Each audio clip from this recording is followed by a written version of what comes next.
Welcome to We Need Wrestling, everybody. Well. It is I, Oh, Jesus. the quintessential stud muffin. Uh-huh. I'm not going to go any further. You need to get you a neck brace. I'll get fucking canceled real quick if I continue. Yeah. Hello. What's up, man? How are you, pal? Welcome to yeah. We Need Wrestling. Welcome to We Need Wrestling, everybody. I'm DJ. I'm here with Brett, as per usual, here at the compound. Both of us are drinking pre-opened beverages. Oh, yeah. So, I'm still sipping on a blackberry tangerine. No, tangerine. I don't know. How are you, pal? I felt like I was prepared for this episode. And what happened? All of a sudden, you just got you got the brain scrambles. I got the brain scrambles. Yeah, I'm tired. Why? Fucking why? I don't know. I'm Wake up. Good. Bugga makeup. Yes. Something on the table. You wanted to. I did want to. Fucking, I'm good, dude. You good? Yeah, man. Right. It's almost the end of the week. It's ready for the freaking weekend, baby. I'm about to have me some fun. Okay. How are you, man? I'm all right. Good. All right. No, I'm good. Yeah, I mean, it's almost the weekend. That doesn't mean much. You know, a ton. We're a day closer to the Iron Man Elimination Special Challenge. Is that what's it called?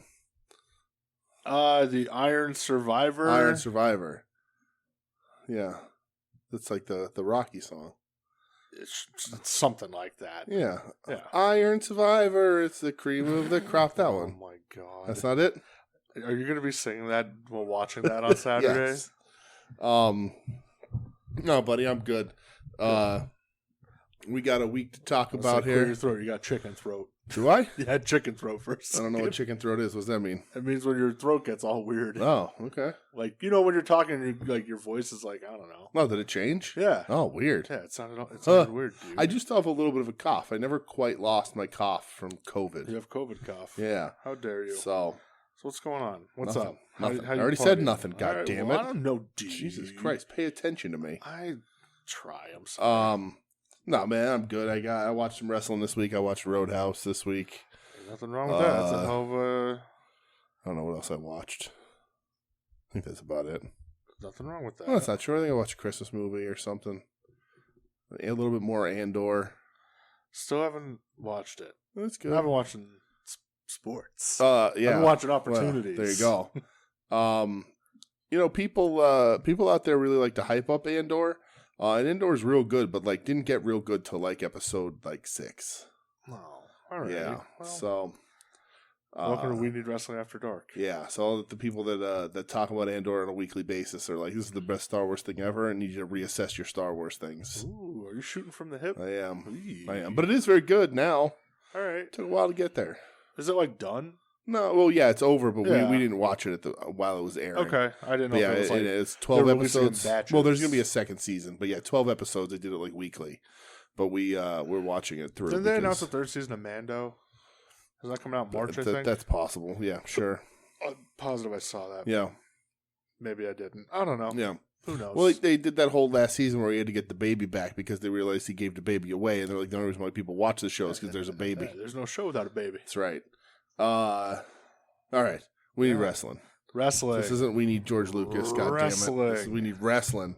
Professional wrestling. And the Sport of Kings. Oh, the Sport of Kings. All right, let's get this thing started. I got a little bit of pieces of news here. All right. Number one piece of news for me. I don't know if you saw this or not. All Japan losing some stars. All right. I can name like 2 people in All Japan. Okay, right name now. them. Kento Miyahara. Okay. And Jake Lee. Okay, Other than that, I don't really know anybody right now. Well, Jake Lee is leaving.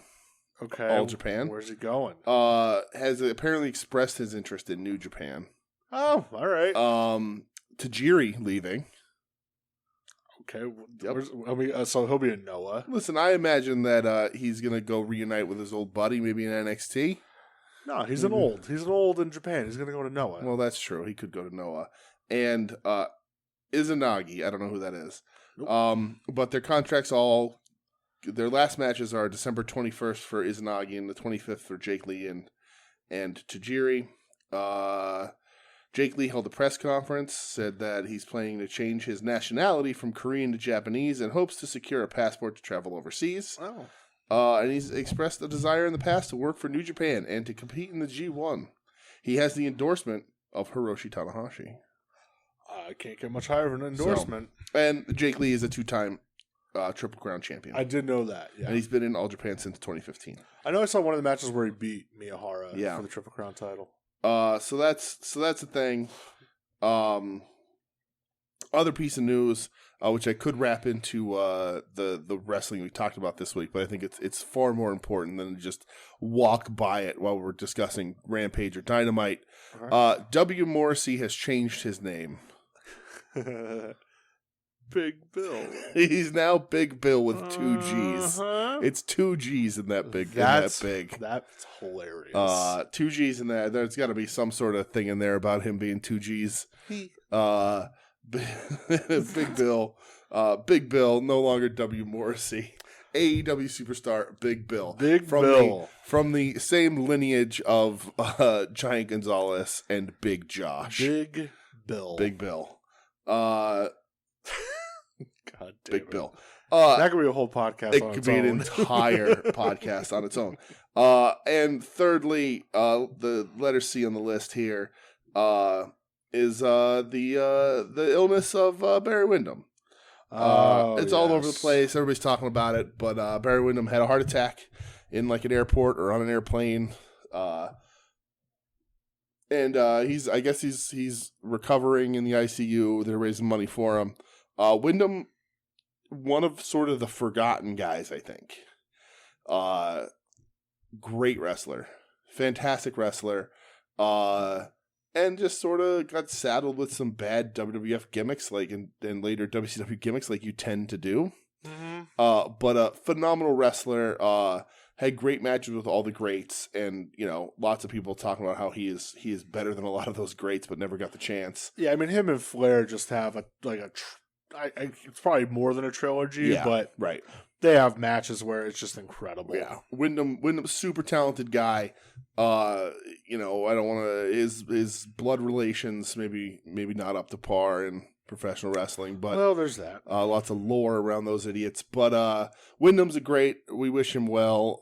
And a couple bucks. Throw a couple bucks Barry Windham's way. Yes. Wrestlers don't have health insurance. I know he's looking at like $200,000. He's looking for the heart attack in the hospital in the ICU. So with Cauliflower is going to pick up that tab. Just help him out. It's his daughter, Mika. Yep. So set it up. So yeah, help out Barry Windham. Watch some Barry Windham matches.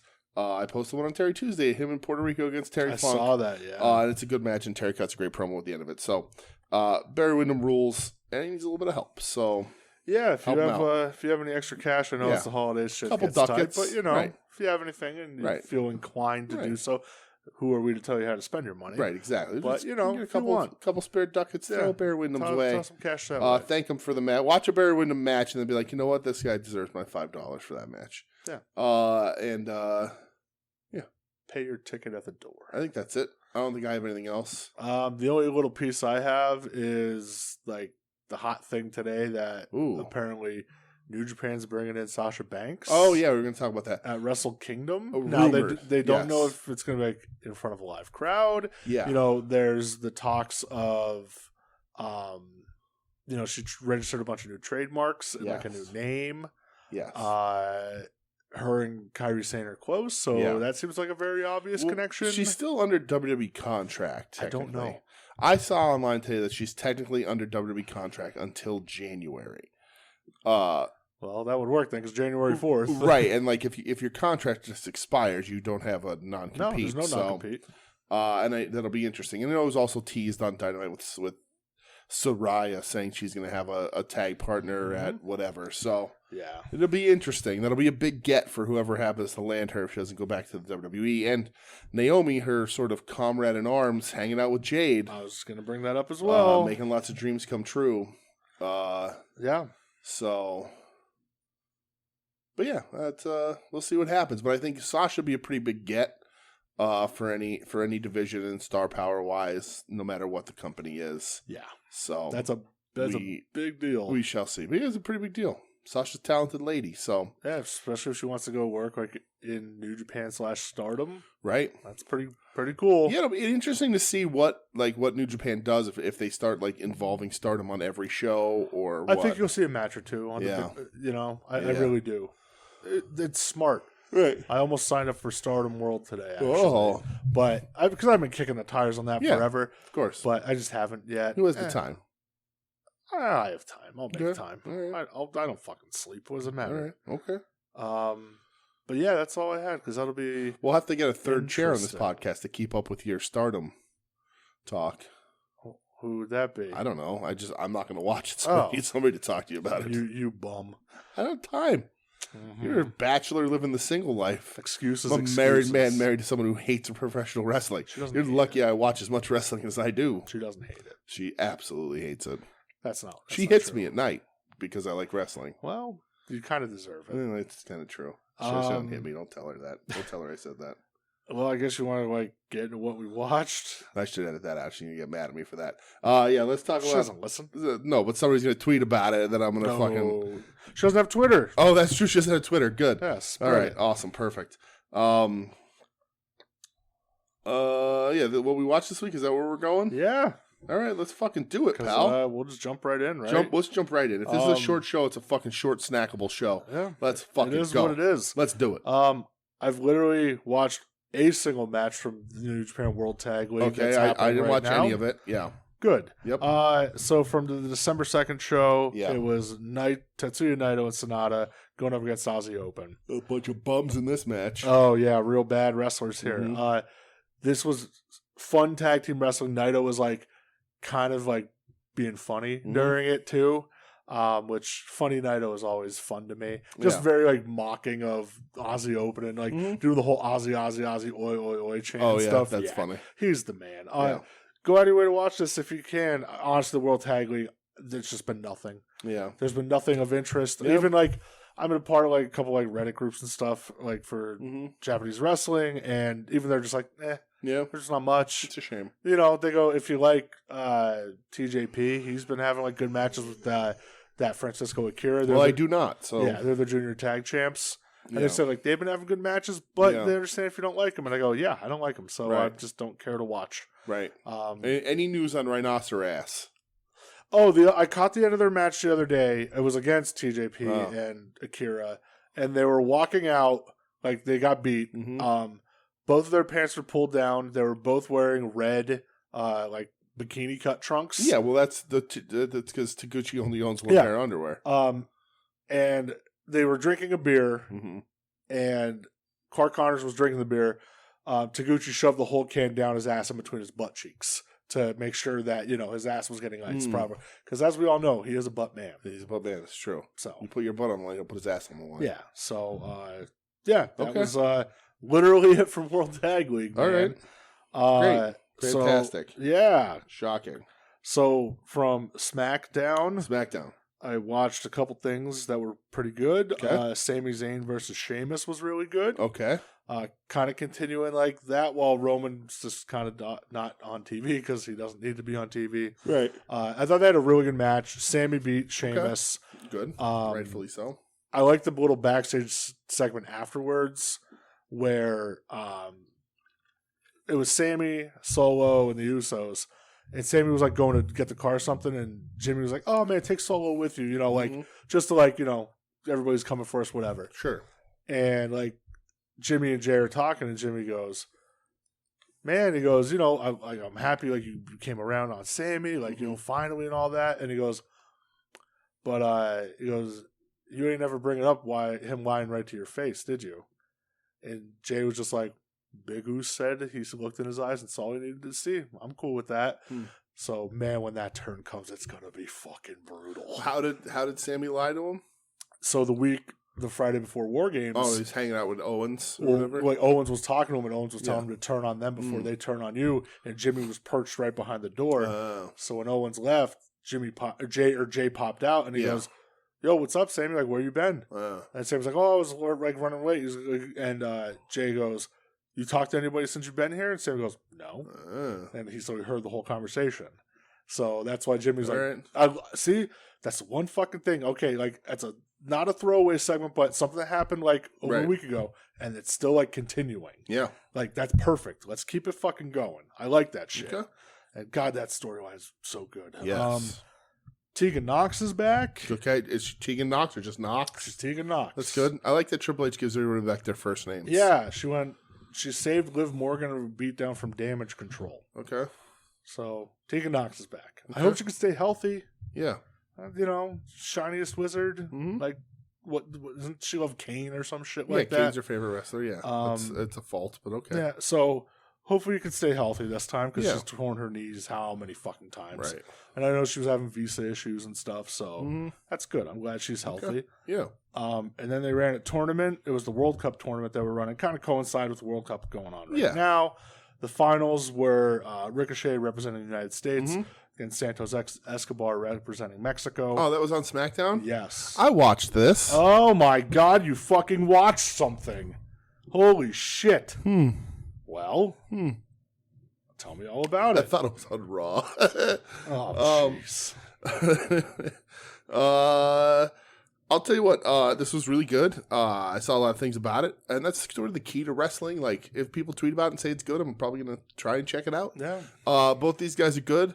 Escobar is better. I'm going to say that right now. Yeah. Ricochet is good, but like some of his stuff takes a little convoluted setups still to this day. And that dumb crossbody moonsault that he does, that doesn't make physics sense. Crossbody moonsault. He does a moonsault, but like instead of coming down straight, he kind of tries to come at you at an angle, and then they bump off of it. He did it to Santos off the apron; it looked fine. But he did it to somebody like 2 weeks ago off the top rope, or it's a shooting star crossbody or something. Oh, that he yeah, does. shooting star press. Yeah, well, he does a shooting star, but like the guy's standing. Yeah, okay. It looks a little odd, but whatever. But I will tell you, my main takeaway from watching this Santos Escobar versus Ricochet match is that Zelina Vega I fucking knew, you greasy bastard. is not only a credit to professional wrestling, but she's by proxy a credit to every sport on the planet. Brother. You want ratings for this bullshit World Cup and Qatar? Zelina Vega is the answer. You want people to watch football and some of these dumbass games they flat. You want people to be interested in watching Matt Ryan get blown out by 40 points. You put Zelina Vega on that fucking broadcast. She's a credit to any and all sports, fake or real, in the entire world. Zelina Vega. She blonde Zelina Vega hits a certain it's a different certain way. look. So but I thought this match was really good. It would be crazy if WWE was like, hey, this is what we're gonna do all the time. But I really don't think that's the thing. Yeah, it'd be sick though. Real sick. Match was fucking awesome. Match was really I thought cool. Santos, like, he has that star quality to him. I feel that it transferred over to the main roster pretty easily. Yeah. And plus, they're making a big deal out of him. I got mad at him because he did the bow and arrow taunt that the fucking Punishment Martinez used to do. Oh, yeah. And I was like, don't sully yourself with that idiot. And then he did the dive, and when he dove onto Ricochet, and Ricochet, like, he hit the table, the announcer table, so fucking hard and high. Gross. I was like, that looks awesome. Yeah. I haven't seen Ricochet a long time when he was a tiny little boy with long hair. So. I love that Hurricane Rana off the guardrail. Yeah. I thought that was and they wild. tried to do it again in the match, and Ricochet flipped out of it. Yeah. And those guys, like, Poison Rana's are, like, Ricochet's one of those guys that makes you believe a Poison Rana can actually happen to somebody. And I'll tell you what, him hitting that 630. Yeah. Gross. Yeah. Like, I don't know how he doesn't for sure. kill himself or the guy. It's wild. Yeah, for sure. So, yeah, and then Ricochet, he gets a shot at the Intercontinental title in 2 weeks. Yes. So, him versus Gunther. Yeah, I saw at the end they had a little confrontation. Baby. That'll be a cool match because he's going to try and flip all over the place, and Gunther's going to kick the shit out of He's him. just going to slap him out of the midair like a fly. Right. Yes. Well, I mean, other than AEW, I don't have anything. So. Oh, well, I watched some Raw. What? What? Always got to keep you guessing. I don't have time for Stardom, but I watch Monday Night Raw. You're guessing. Got to keep on your toes, pal. You're keeping me on your toes. I didn't watch Raw. I watched clips of Raw on YouTube. Okay. But they clipped everything out, and it's like that's where I watched the Escobar. They clip everything into pieces. Did you get the? Yeah. Okay. Yeah. All right. So I watched Bailey versus Rhea versus Asuka. I heard that was good. It was really good. I heard there was a bit of a train wreck at times, but I heard it was good. It was fun. The ending seemed rushed. Okay. Like, sort of, they realized they were out of time and were like, oh, shit. Bailey finished the Rose Plant, is what I think what they called it on commentary. That's weird. It was weird. I didn't love it. But the match was really good. Sort of Rhea playing evil muscle mommy and just, like, moving everybody around. So I thought that was good. And then also JBL had a poker invitational. What the fuck? He had like a bunch of the roster in the back in an upstanding place, Okay. like a establishment to play poker in a poker tournament. And nobody was allowed to fight. And like Alpha Academy was there, and like I guess Shorty G does shush now. He does. He's the shush man. He shushes people or shushes people. Yeah. And like I was like, oh, JBL poker, it's funny. I was talking to Todd at the comic shop from Longbox Heroes After Dark, about how easy it would be for Bradshaw and Ron Simmons to just do appearances together with a table, an APA door, and a couple of cigars. It'd be so smart. Everybody would buy it to Absolutely. get playing poker, smoking a cigar with the APA photo shoot. So the premise of the conclusion of this is that nobody can read Dexter Loomis, so he takes everyone's money. Wow, that's perfect. He's trying to play Corbin, and Corbin can't figure him out. Corbin, terrible actor. Well, yeah. Dom Mysterio, worse actor. And then like it breaks into a fight, and JBL's like, "No fighting here. Go out to the ring." But the one shocker there on that is there was two different tables, two dealers, and the one dealer was LVAC's own Becca.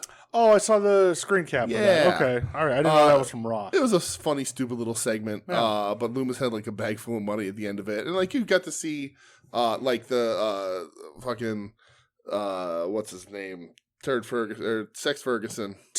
Turd Ferguson, that's Burt Reynolds.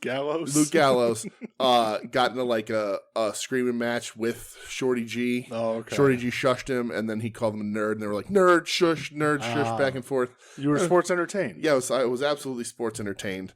There was a lot of other people there, but I don't exactly remember who, because Dom Mysterio spoke, and I was like, you're real bad at this. Yeah. He made some joke about somebody being shorter than his father, and I was like, get the fuck out of here, you little bastard. It's crazy. It's all these years later. Plus, Eddie Guerrero was a reasonably tall human being, so I don't know who the fuck he's talking about. But all these years later, and it seems like SmackDown's going back to being the wrestling show. yeah. And Raw's going back to being the sports entertainment show. Yeah. I know like SmackDown, when they went to SmackDown Live, however many years ago. Yeah. It was kind of like, oh, this is the wrestling show again. Then it got away, fell into more normal WWE shit.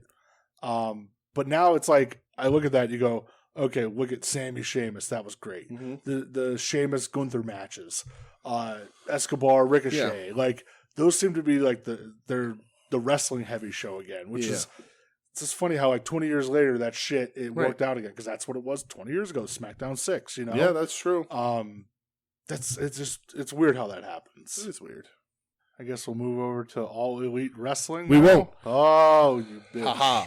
Because that's a good segue. I didn't expect that to happen. I watched something else. So What the fuck? I wanted to watch a different thing, and I couldn't find all of it. So I watched a little like 20-minute like fan recap of it. Okay. And then found something similar. No. Oh, yes, it was through Wrestling with Regret. It's like one of my favorite channels. Brian Zane's awesome. Hulk Hogan's Celebrity Championship Wrestling. Oh, fuck yeah. That's when Dennis Rodman won it. Yeah. I'd never seen it. Yeah, I watched it. It was on CMT. Okay. I wanted to see it. Couldn't find out about any of the episodes, so I just watched that little recap. That looks fucking bonkers. Oh, yeah. Danny Bonaducci. Yeah. Screech. Rodman, how'd they agree to let Rodman on there? He was a member of the NWO. Yeah. Bullshit. What the fuck was the dude's name? Was it Todd Bridges? Todd Bridges, Todd right. Bridges was on it. Yeah. So, when I couldn't watch that, I found another little gem. What'd you watch? If I was to say to you, World of Hurt, do you know what that is? No. Okay. World of Hurt, all the episodes are on YouTube. What the fuck is it? Okay. I'm glad you asked. World of Hurt. I'm going to regret this. 2011 to 2012. I thought you were going to say like Wrestling Society X or something cool like It that. was a wrestling TV show, reality show, that took place at the Storm Wrestling Academy and aired in Canada. Why? Lance Storm had a wrestling reality show. Famed. That sounds terrible. Famed for his personality. Oh, that sounds so bad. So according, I only watched a couple episodes. Was I'm going to Chelsea finish Green on it? No, but I'm going to run down the cast.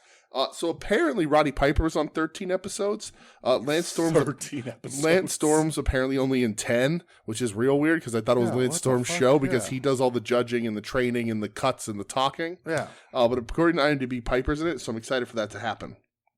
But here we go. You ready for the cast? Training class on World of Hurt, 1 season. Kira Hennigan.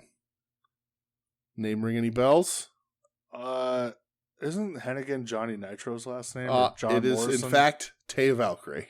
Oh, okay. There you go. Taya. Brady Roberts as some guy named Malibu. Chris Knight as someone named Dylan Knight. Tennille Dashwood as herself. Yep. Someone named Natalie Harrison. Thomas LaRuffa. I don't know. Benny English. Carlo Cannon. And Theo Francone as Randy. Yeah, so like these guys are also all actors, so like I guess they probably just... Yeah, I've never even heard of this. Yeah. Oh my god, it says 23 episodes. Was there a second season? There's rumored there's a second season, and the second episode is called Hookers and Blow. I'm not watching this. Oh, this is all of Roddy's students are desperate to stand out with his out of the box look. Kamikaze sure to make a laugh. Okay, so maybe the second season switched over to Piper. That's weird. interesting. That's weird. Bumps, sweat, and tears. Oh, here we go. Yeah. Desperate to break into the world of professional wrestling, Lance's students will do whatever it takes to make it to the next level. Irina, our least experienced wrestler, more on her in a second, will have to, that's my own thing, that's not in the write-up, will have to step up her game to avoid physical and emotional defeat while training at the Storm Wrestling Academy. So the show opens with them just doing flatbacks. This sounds awful. Right? And there's this one dude who's clearly been assigned the role of like shit giver. Yeah. He's making fun of everybody. And there's another guy who's French who's overheard saying he doesn't believe that women belong in professional wrestling. I can't wait to finish this fucking show.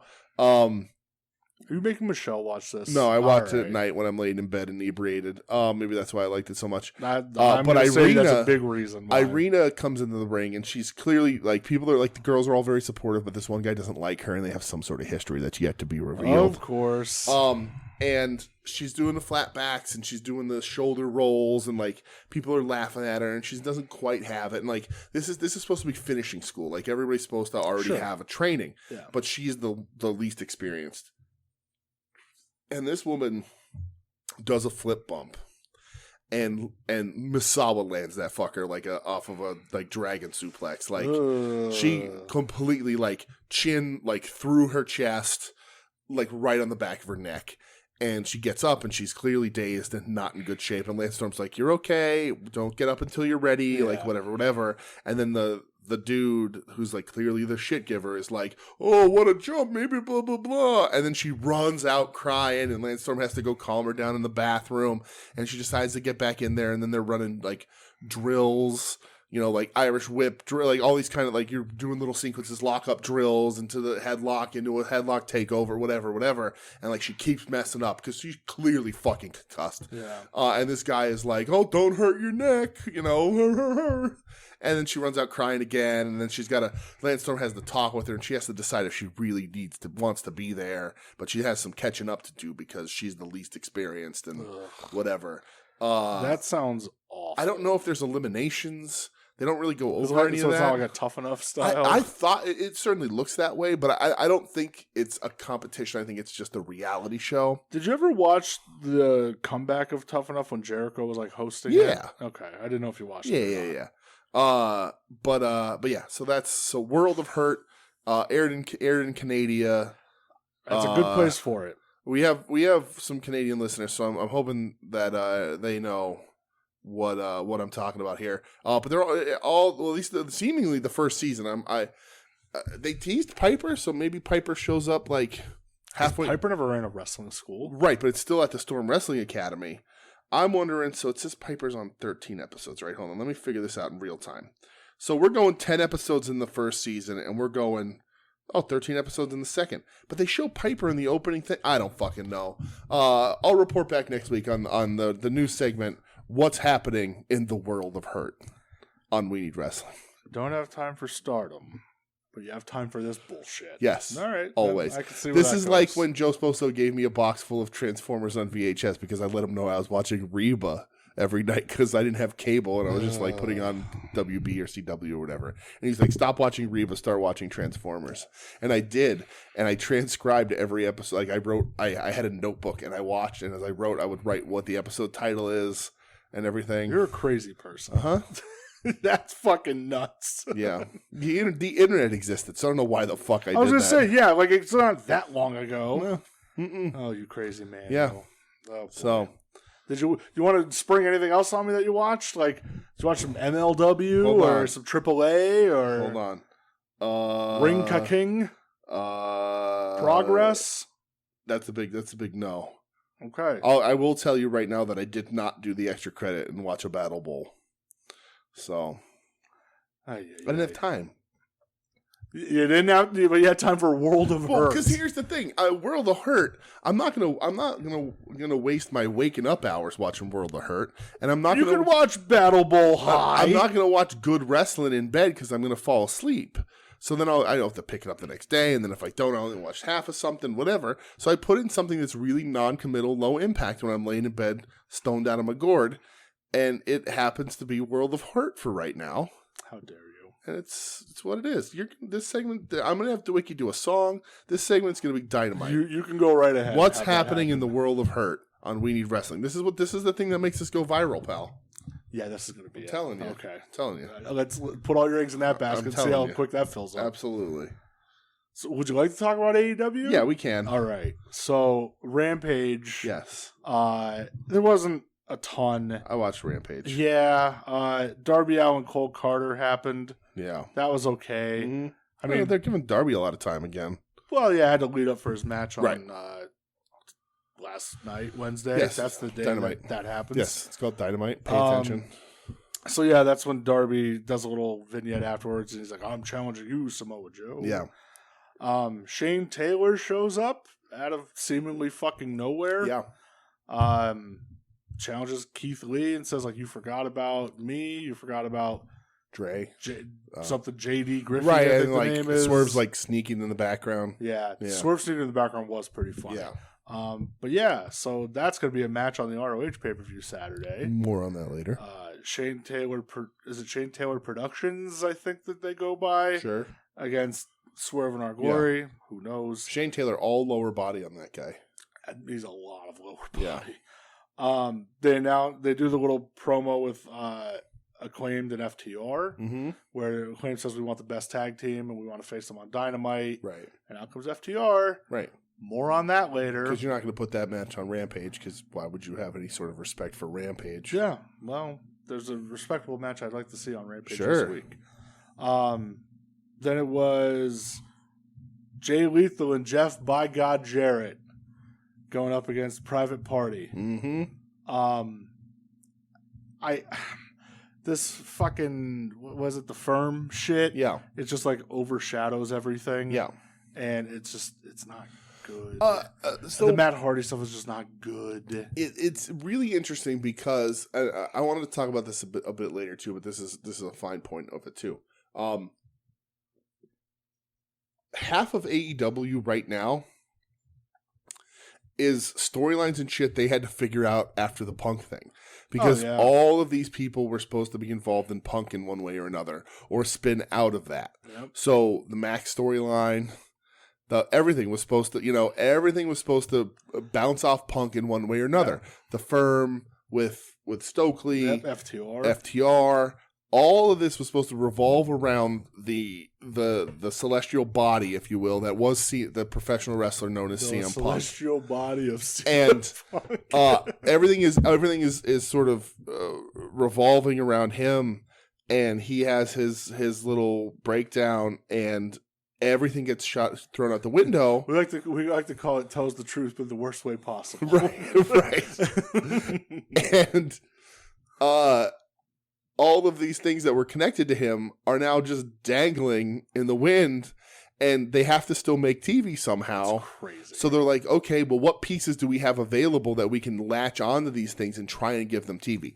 And I think by the end of the new year, that's going to be cleaned up all the way. And I think we'll sort of be able to suss some stuff out and move beyond. But like AEW really got dealt a raw hand because there was a lot being bait. That was the centerpiece of your fucking Fed. Like Moxley was supposed to go on vacation. Like all this shit was supposed to happen. And so like this Firm stuff is a bit of a slog and sort of hard to get through.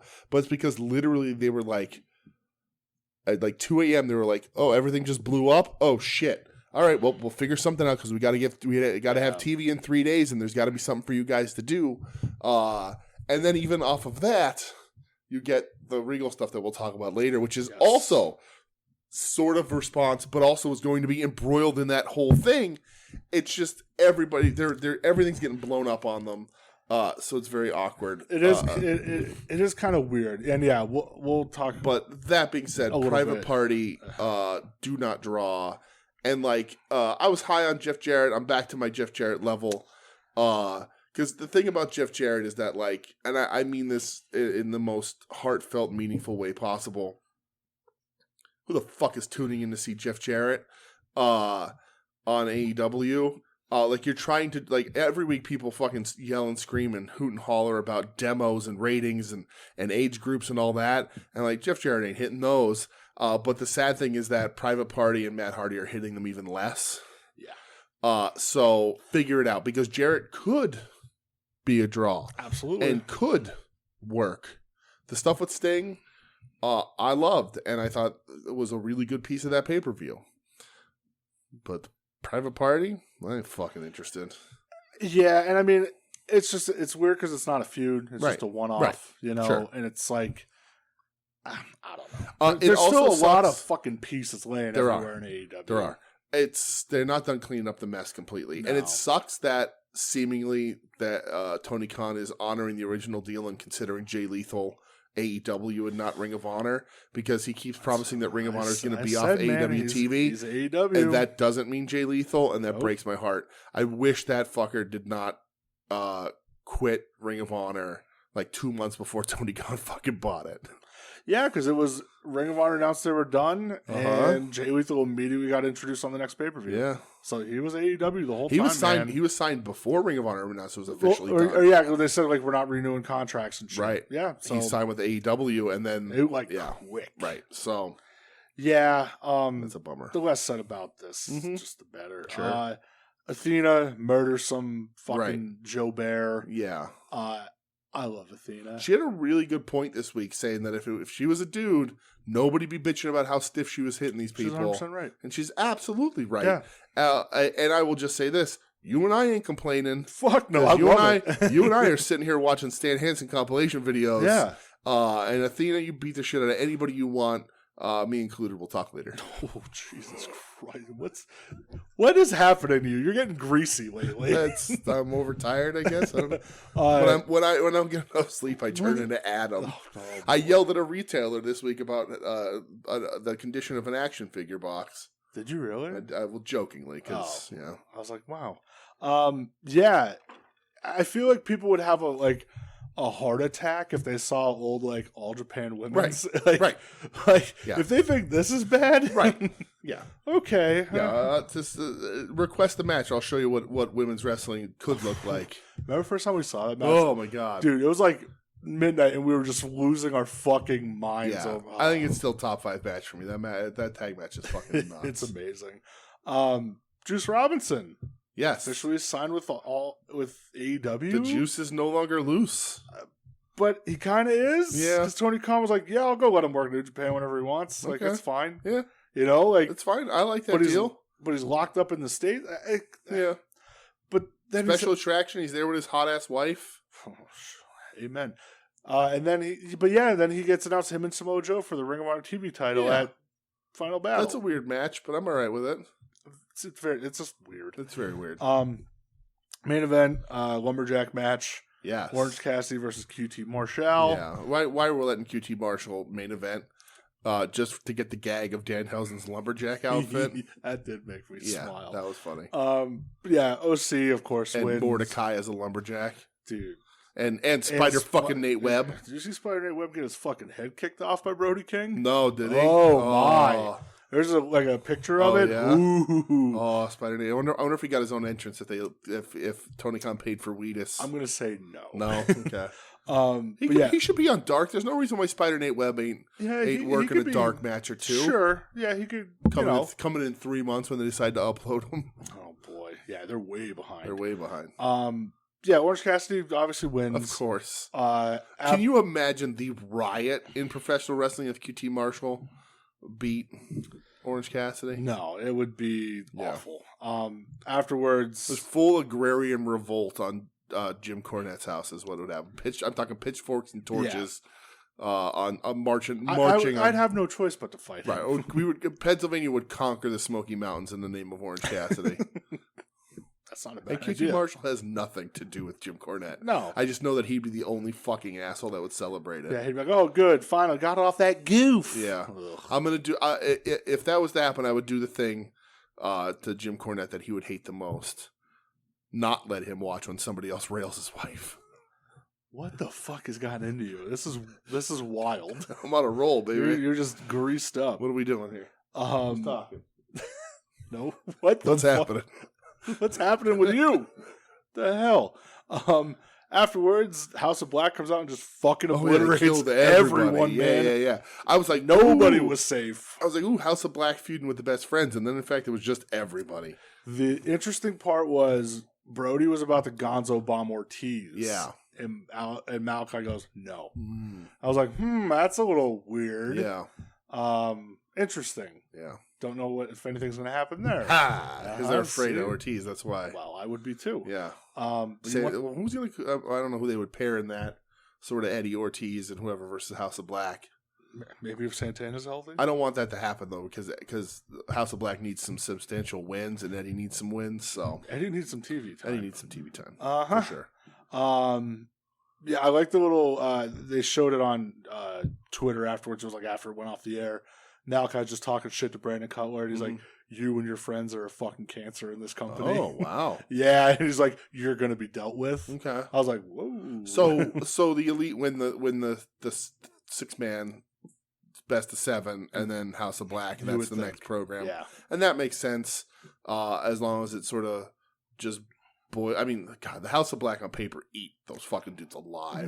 Here's, I know Brody King cannot conceivably stand in a ring next to a Young Buck, and let anyone Young Bucks can do Muppet Man and would still look like bullshit standing in front of Brody King. I know, we talk about, we were just mentioning Cornette or whatever, but this is one of those cases where I'd go, no. You don't look like you could beat the House of Black in a fight on any day. No. These 3 dudes will beat the fuck out of the 3 of you every time. Every time. Yeah, right. I hope if the Elite wins the belts and just has a match against them and just gets completely obliterated by the House of Black. Yeah. And you go, makes sense. Makes sense, right. And then we just have Kenny Malachi best of 7. Oh my God. Could you imagine that? That'd be killer. Let them guys fucking go at it. Yeah. Let's talk Dynamite. Dynamite kicked off with the Dynamite Diamond Ring Battle Royal.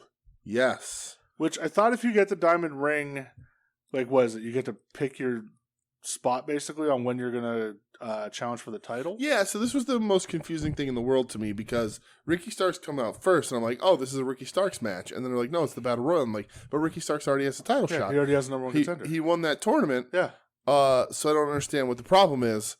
So the way the Diamond Ring works is because this year, at least because MJF has won it the previous 3 years, he gets a bye to the finals, and whoever wins the Battle Royal gets to face him for the Diamond Ring. Oh. But I thought, so with the Diamond Ring, though, it's like if you win the Diamond Ring, you get a title shot. Yes.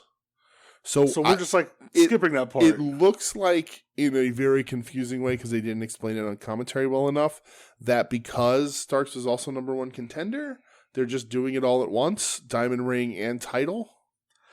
That's maybe weird not. Because like if MJF wins, then he just gets his Diamond Ring back, right? Right, because he still has it. Oh, yeah. I would do Diamond Ring, non-title. Ricky wins the Diamond Ring, challenges MJF for the title, and then doesn't win that. Although by the time we're done talking with the show, that might change.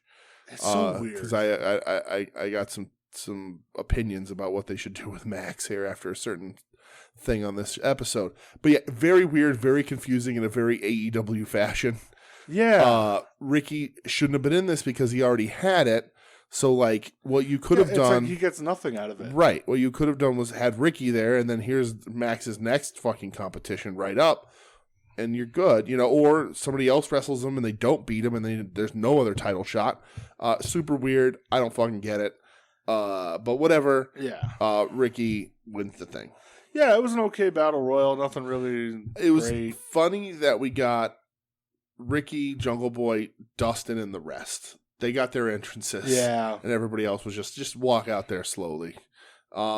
Dustin's last year, next year. Mm-hmm. So hopefully we get a couple more good Dustin matches here and there.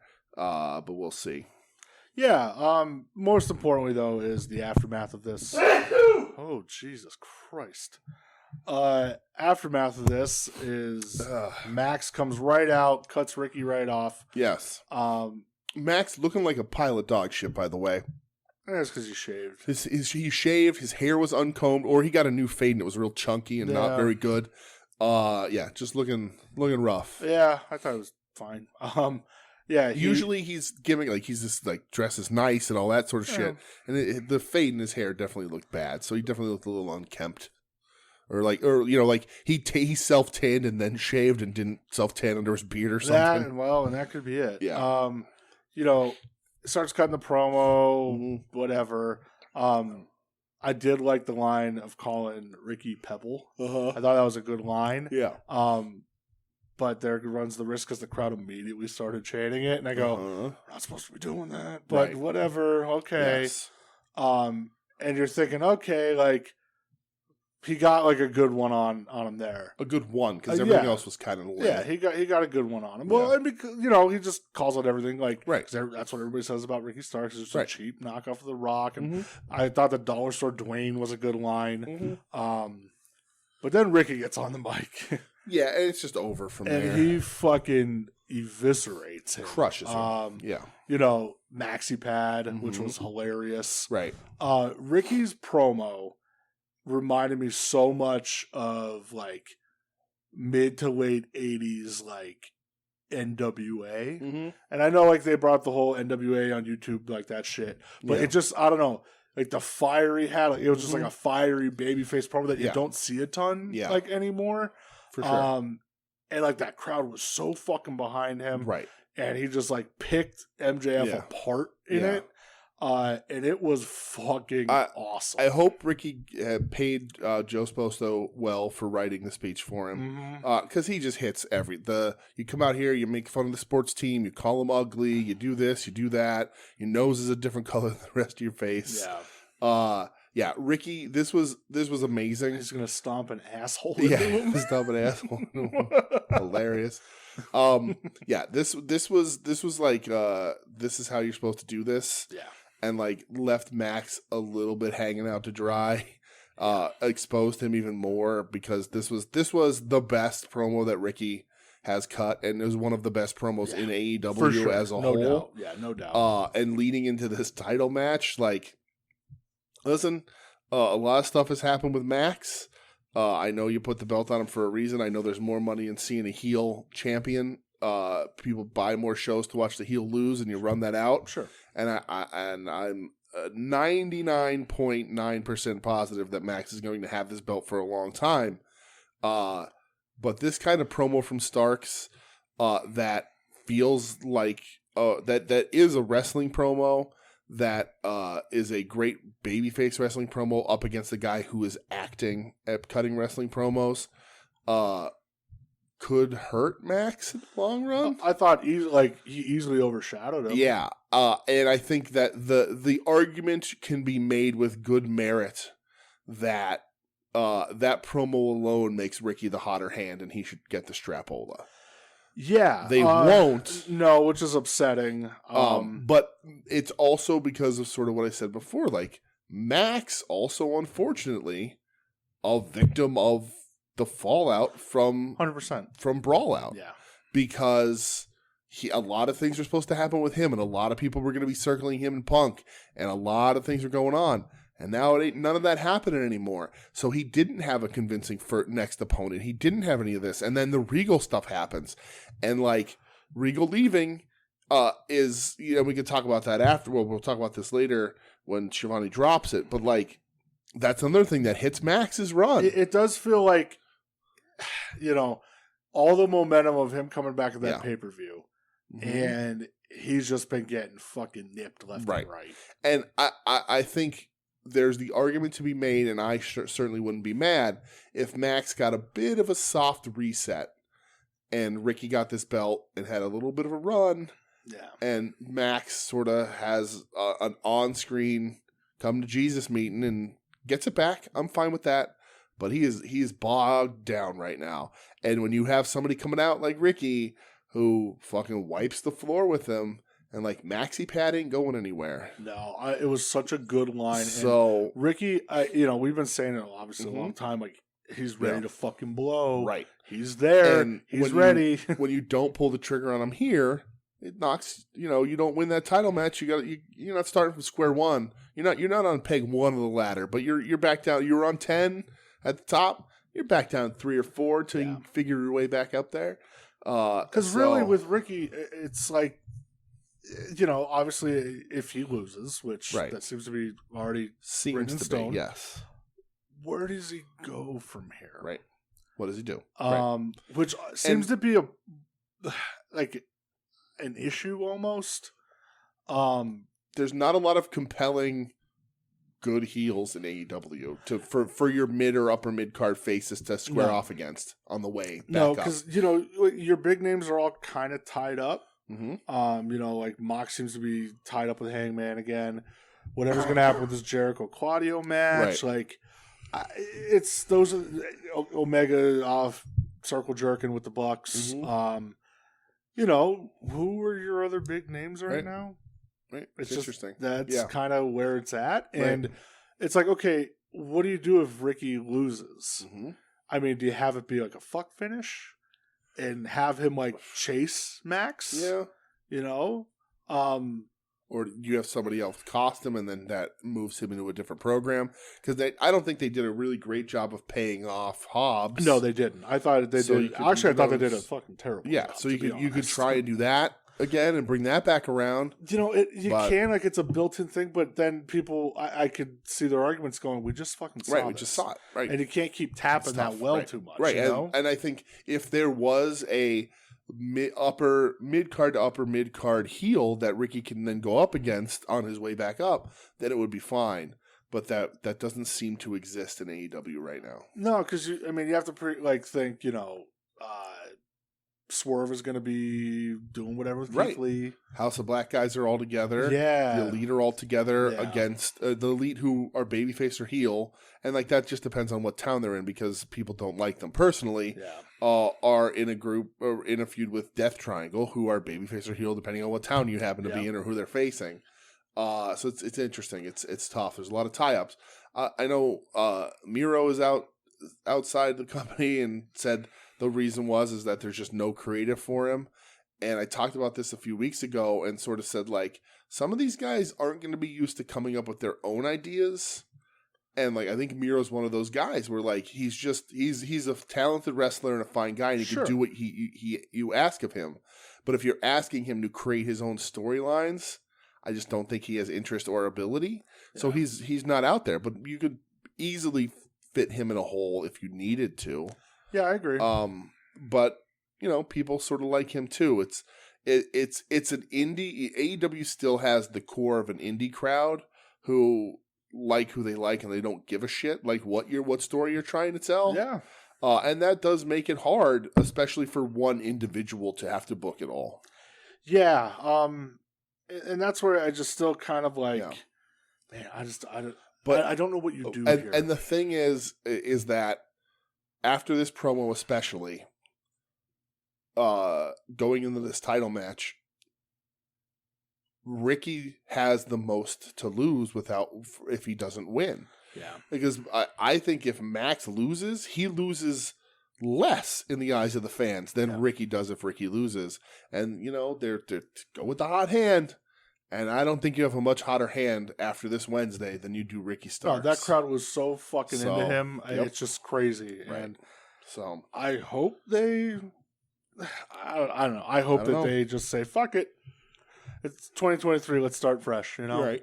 Right. Soft reset. Let's move away from this. We'll come back to what we need to come back to and tell the stories we wanted to tell when we're down that road. Yeah, I agree. Yeah. Next was Samoa Joe and Darby Allin. This was a murder. Holy fuck, man.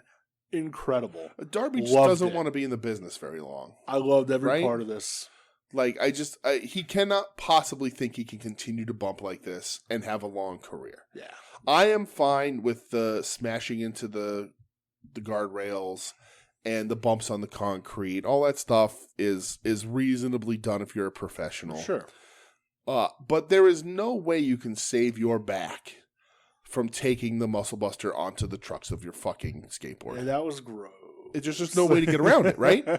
Like and I'm not being safety police. He can do whatever the fuck he wants, and it looks crazy. Yeah. But like, you got a bump card, and every one of Darby's bumps happens to be 3 bumps of somebody else. Yeah, with Darby, we always say, "Oh, like how many times could you lose and still be bulletproof?" That's a bulletproof guy. Mm-hmm. It doesn't matter how many times he loses. He's bulletproof. Yeah. It is what it is. Well, and he's not losing to people who couldn't conceivably beat him up. Yeah. So, I said last night, there's my Samoa Joe. Yeah. There's the guy. Yeah. That's the fucking guy I know and love. Yeah, for sure. Looked like a killer. Just incredible. And I even said, too, I was like, this gave me kind of Sting Vader vibes a bit. Yeah. That babyface who just can't stop. Resilient. Yeah. But just keeps getting beat the fuck down. And I said this on Twitter last night as well, is that what I want to see next is like Darby's a broken man. The trucks of his skateboard beat him up. He's worn out. He's worn down. He's not winning matches against big time competitors. He's having a hard time. He's seemingly, even in matches without big time competitors, he's fighting from underneath. He's taking those beatings because as a wrestler, he knows he can bump his ass off and make everybody look crazy. And Sting comes and picks him up and says, "Listen, pal, I got the know-how. I got the gym. I got the friends. And we can teach you how to be a more complete professional wrestler. Like, I've been in the same place as you. I've had to pick myself up and rebuild myself. I've had to change what I thought was my career, was my path in wrestling. And we'll put you on a diet. Oh yeah, diet. And we'll get you where you need to be. Get you some lifts for those boots. Right, and we'll get you where you need to be to make a real impact in this business, brother." Oh yeah. I fucking loved it. Yeah, it was awesome. Samoa Joe rules. I love Samoa Joe. How's Samoa Joe constantly injured in WWE and yet not? I guess he was a little injured in AEW, but he's been on a pretty good little tear here. He's been killing it. Yeah. Next is... Dare I say the doctors in AEW are a little more lax in their treatment and care? No, that could be possible. Next is Claudio and Yuta. Yep. Against Garcia and Hager. Yeah, Hager stinks, man. Yeah. The hat thing he's getting over, which I like is the hat. Sad. I think it's funny. Yeah, I mean, I thought match was okay. Hager stinks. Nothing great, Good finish. Yeah, good finish. I thought the power with which Claudio threw that uppercut to make it a knockout blow looked really fucking good. Yeah. So that was cool. But yeah, just an okay match, mostly because Hager stinks. Yeah, I agree. He bogs down what he does. He just bogs down other wrestlers. It's just what he is. Yeah. He's clumsy. He's lanky. And he just bogs down matches. But the finish was nice. Yeah. I liked Mox's little promo beforehand too. Mm-hmm. Just being like, we're back on the same page and all this shit, and enough of this sports entertainment shit. Yeah. Jericho Appreciation Society, this Saturday you're done. This is it. No more.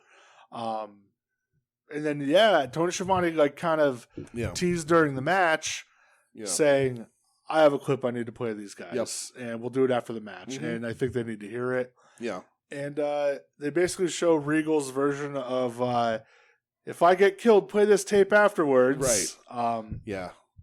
You know, the old Iron Eagle tape, if you will. Yeah. And Lou Gossett Jr. gets shot down over the Baltic Sea.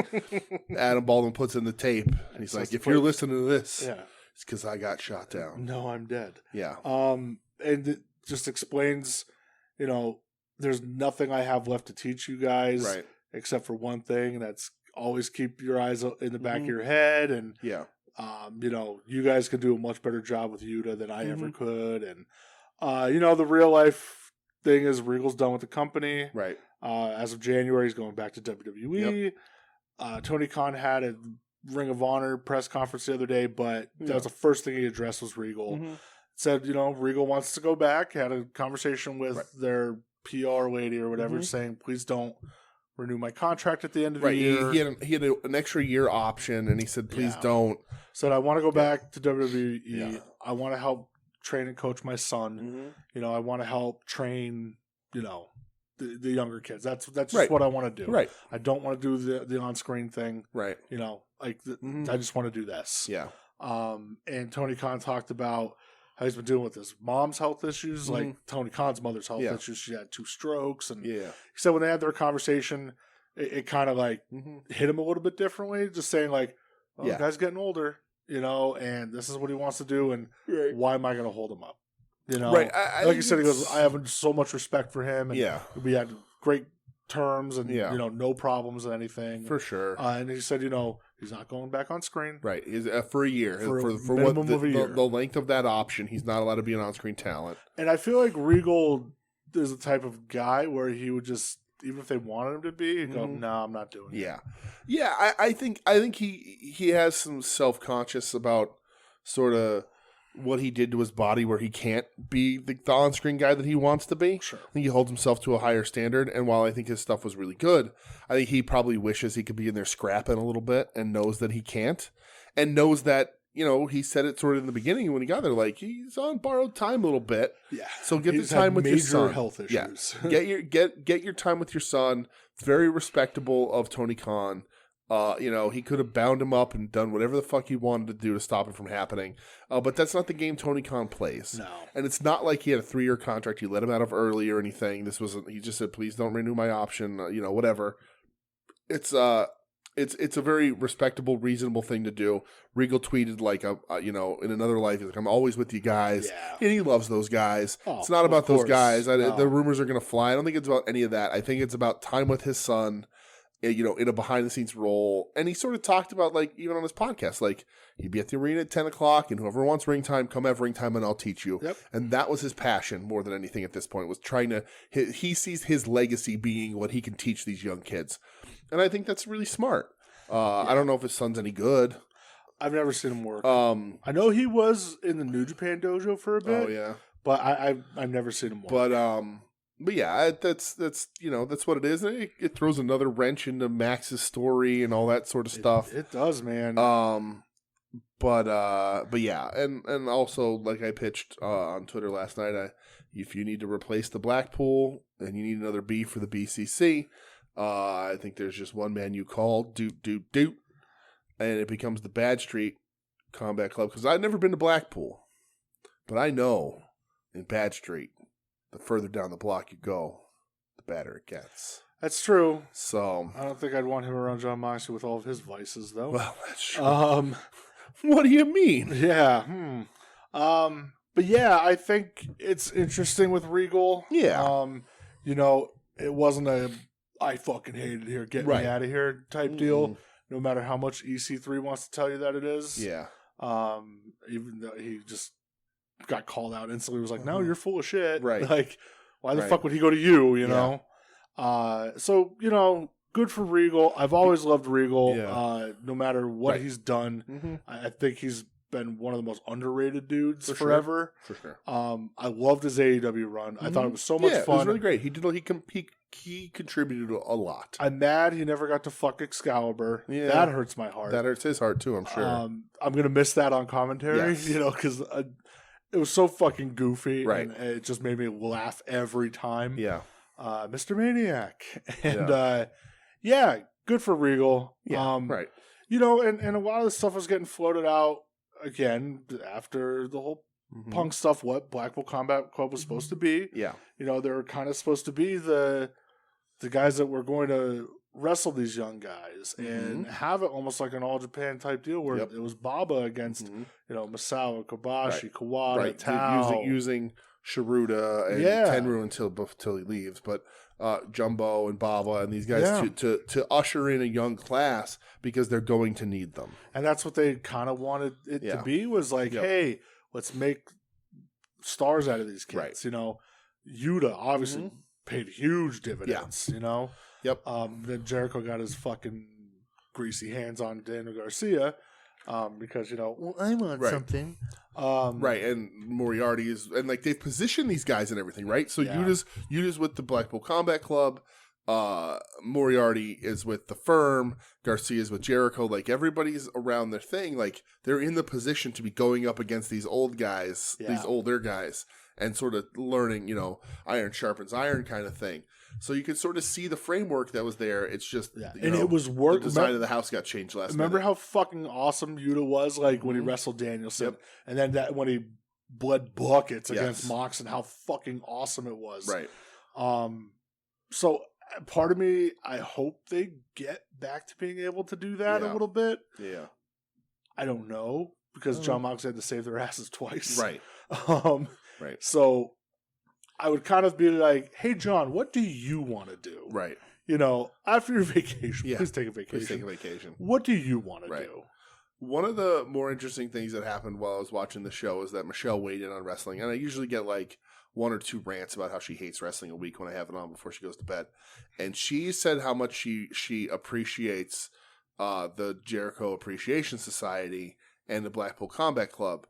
She said because when you look at the Blackpool Combat Club, they look like guys you'd want to talk to, and nobody can be cool being in a group called the Jericho Appreciation Society. It's true. She's like, you all just look like dorks, and then you're like, oh, I'm a member of the Jericho Appreciation Society. And they're like, get out of here, you jackass. It just works for them being like bad guys because nobody seems cool hanging out with Chris Jericho. Yeah. So. You're not wrong. Yeah. Anything final things about Regal or nope? I got nothing else. All right. I wish him well. I'll miss seeing him, but I get it. It was a blast. I get it. I went back and watched the clip of when he first showed up at what was it, Revolution or whatever. Mm-hmm. That crowd was going nuts, and when he fucking went paintbrushed nuts. Mox and Danielson, it was so fucking great. And for sure. It bums me out, but hey, if it's what he wants, I totally get it. Exactly. Next up, I have the 6-woman tag. Yeah, we had a House of Black vignette. Jimmy Hater sit down. But yeah, the Jade and the Baddies. Yeah, against Sky Blue, Mm-hmm. Madison Rain, and Kiera Hogan. Yes. This was a match. Yep. It's just this was a match. This was a match. Also very interesting because they added it to Jade's total of undefeated streak. They sure did. Because they're fast tracking that shit to 50 so they can get that belt off of her. Yeah, you would think so. It's absolutely what the fuck they're doing. Jade still just absolutely jumps off the TV. Yeah, absolutely. It does not matter how good or bad just she is huge in that ring. Star. Yeah. Fucking power and quality. Yeah, It's insane. I thought they kicked Kiera Hogan out of the Baddies to try and build her up as a legit competitor against Jade because she doesn't have any competition. But then when you tag her up with Madison Rain, I'm like, oh no, they're just wasting you. Yeah, Madison Rain, who obviously did not want to be in this fucking match and put in no effort, and like on the pin was just fucking boo boo face bored, and then like got pinned and then just rolled out of the ring and walked away like. The fuck out of here. Boo Boo Face Jones. But I do like that Taz on commentary was like Red Velvet, Sky Blue. They're both about colors. Sure was. So, main event time. Main event. AEW tag titles, The Acclaimed versus FTR. Yes. I thought this match was fucking excellent. Yeah, it was awesome. Great tag team wrestling. Crowd was super into it the whole time. Yeah. Legit one of those, I don't know where they're going to go. Really? Yeah. Oh, a couple falsies really got me. The one Big Rig one I think they hit, I was convinced. Yeah. It's really cool. How do I put this?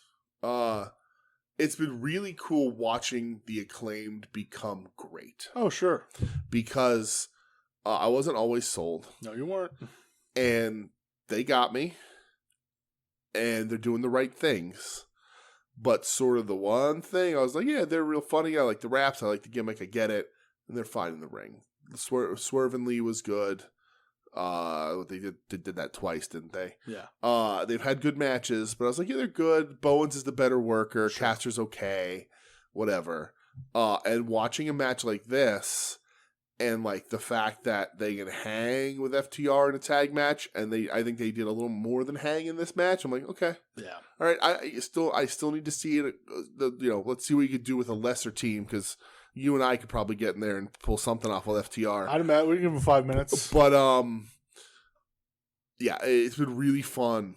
Sort of the Acclaim, and a lot of people feel this way. A lot of people talk about it, but like very natural.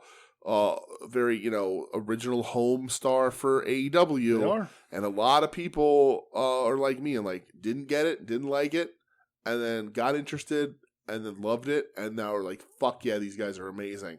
And that's rarer than it should be in professional wrestling. Yeah, they're great. They really are. They're absolutely great. And absolutely. I love seeing them succeed. Yeah. I've been a big Acclaim dude for a while, so super happy about it. Yeah. It's crazy that they were just thrown together at a taping. That's nuts. They never teamed before, just thrown together at a taping, and crazy. that was it. Yep.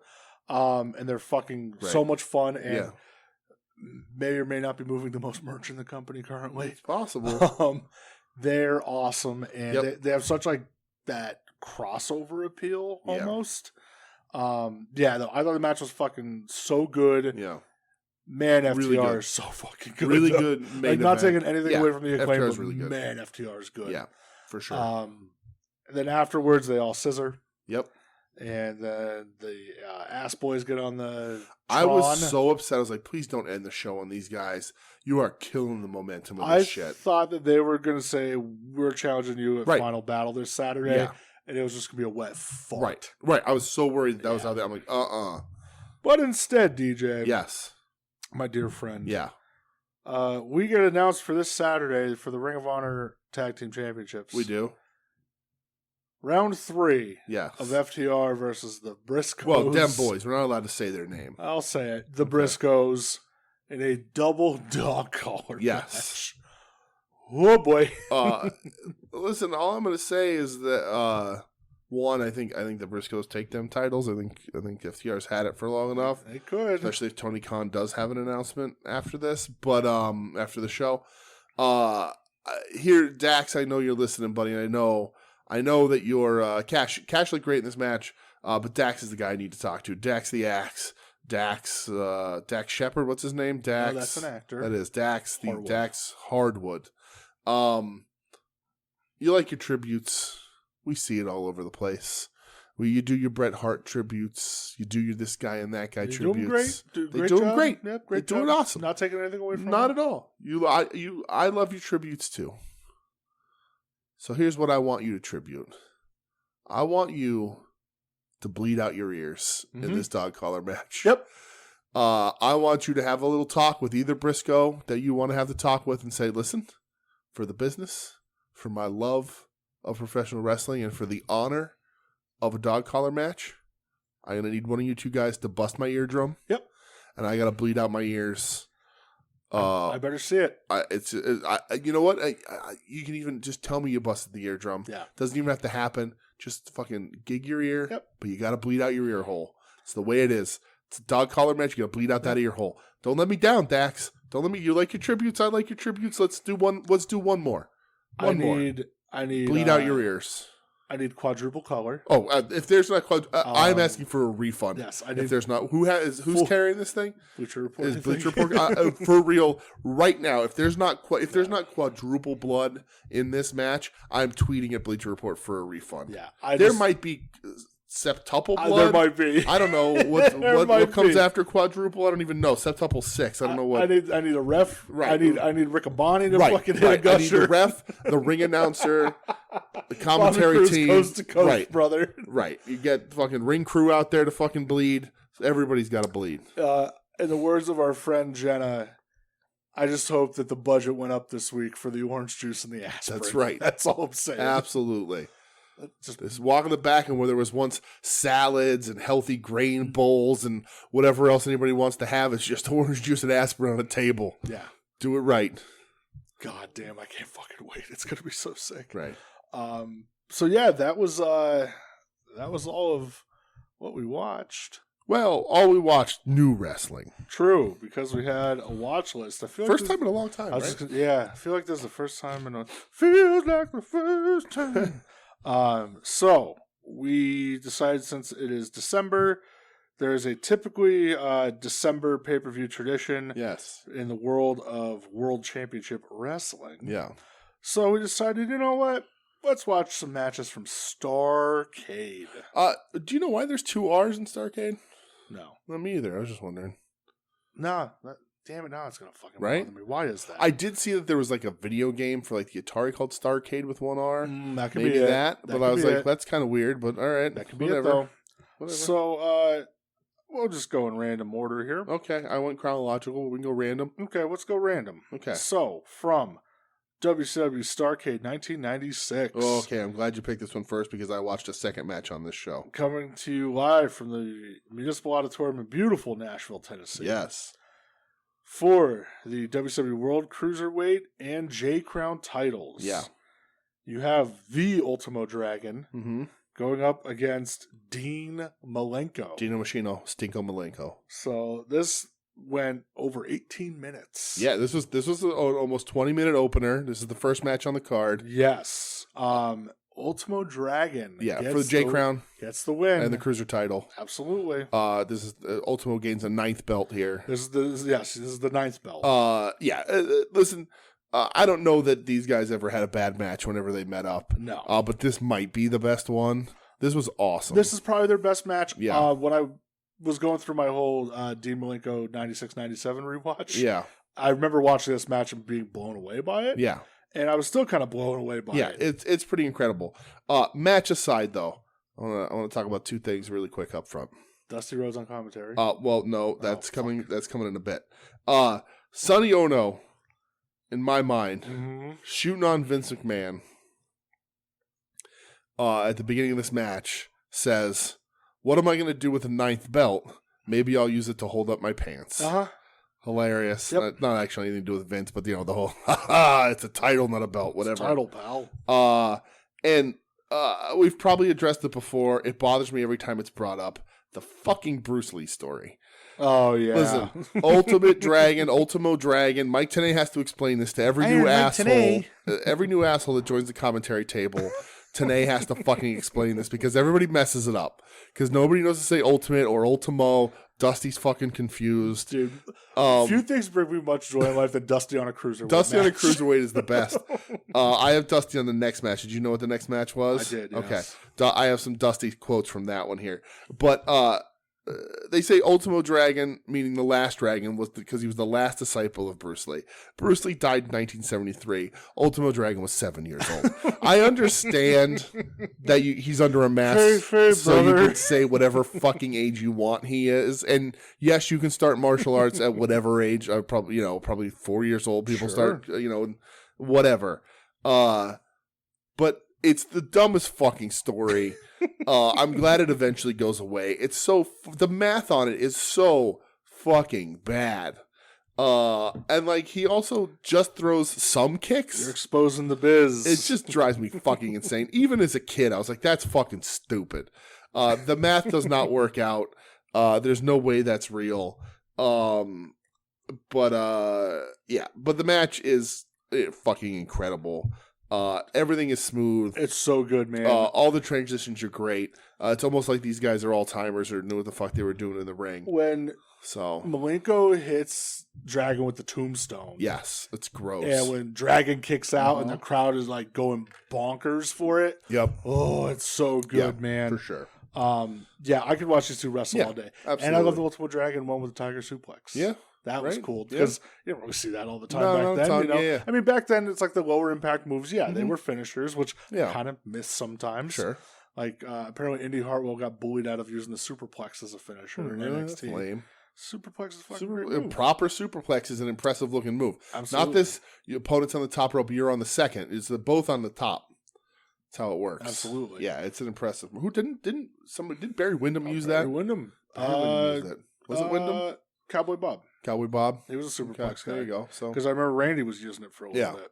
I always love a superplex for real. It looks gross every time. But yeah, Ultimo, and I like the idea. The thing about with Dean and Ultimo and a couple of those other guys was that like the storytelling in the ring was like they didn't need a finisher because they would wear you out, or eventually come up with a hold that you wouldn't have an out of. Yeah, and that's how it sort of works here. Yeah, man. People tend to forget how over Malenko was. Yeah, oh at yeah. This time, you know, he always gets He's like one of those dudes that people like to drag him for not having a personality and all that I was sort of just shit. about to say he always gets ragged on for Yeah. that, and I know Bret Hart said he was like, "Oh, he was a little guy," you know, Yeah. but like Super Man, popular Dean fucking could wrestler. fucking Yeah. go. Oh yeah, and super over at the time. Absolutely. yeah. Yeah. So, did you watch the next match? Or I the next did. 2 matches. Just the next match. Okay. You watched the next 2? I did. Okay. So the next match on this card is Akira Hakuto versus Medusa for the WCW Women's title to be the first winner. Brett, how many people held this title? 1. 2. Okay. Was Medusa the other one? No. Who's Akira fucking Hakuto. I forget. I looked it up. It wasn't Cutie Suzuki. It was another Japanese lady. Akira Was it Cutie Akira goes back to Suzuki? Japan. They strip her of it. Yeah. And then another woman gets it, and then within a year it is vacated and destroyed. I'm wondering if it was Cutie Suzuki. That name is popping out to me. I remember don't she know. worked some WCW. Hold on. It is Find it, brother. no, Devil Masami Okay, all right. is the last the last WCW Women's Champion. Yeah, imagine like Akira Hakuto winning this and then like just immediately gets abandoned. Right. WCW's just like, fuck that. We Yep. don't care. So Medusa looks terrible here. But Terrible or enhanced? Right. Well, so Akira Hakuto wins the Northern Lights bomb. Yes. Her husband is out with her. Who's her husband? Kensuke Sasaki. Very good. So I got some quotes here. Oh, So Dusty Rhodes says at one point Hakuto is biting Medusa on the foot, and Dusty Rhodes says, "She's biting the foot. She's biting the foot, Tony.